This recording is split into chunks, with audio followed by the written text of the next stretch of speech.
bathi ukhumalo umdungwa umbulazi umzilikazi kamashobane wena wadla umuntu omyenga ngendaba udonda iTembe nesiZulu.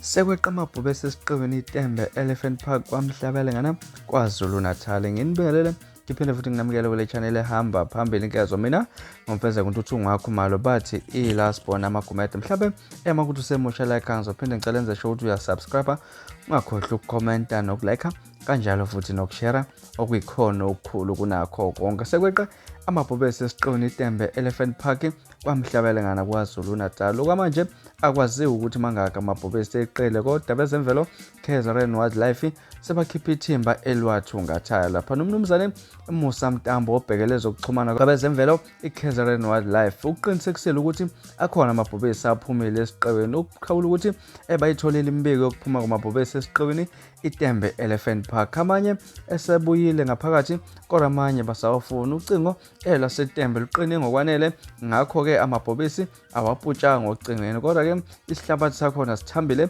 amabhubesi aphume amba ngaphansi kocinga abe eseqa. Kuchaza lapha nomnumzane Ntambo uthi amaphoyisa ezemvelo KZN Wildlife asebenzisana nethimba elihamba nezinja ezihogela umkhondo wezilwane zasendle eziphuma lapha eMpumalanga ukuze kusize kwakhipheni ehlathini acashe kulo. Udonse ngendlebe abantu ukuthi uma babona amabhubesi bathinte abezemvelo KZN Wildlife. Lavana bafethu izona indaba esihamba phambili esinethulelo zona okuyisixwayiso laphana kwabantu abasondela ezindawo ezakhelene neTembe Elephant Park laphana kwaMhlabuyalingana eKZN. Laphana kuthiwa amabhubesi asehambile yahamba nezindaweni eziseduze laphana kobheka abantu kanjalo laphana komfihlweni. Laphana kubekwa nokuthi sokukhona nezilwane njengenkomo laphana esezilinyazwe yiwona la amabhubesi lawo. Bafethu abantu nje abaphephe baqaphele laphana kwizilwane eziyingozi ezinjengamabhubesi ezeqe laphana esiqiwini. Izona ekade sinibekela zona namhlanje. Ningakhohlwa ukusubscribe nokulike kanjalo futhi nokushare okuyikhono okukhulu kunakho konke. Niziphatha kahle nibe nosuku lomnandi ngithanda khona.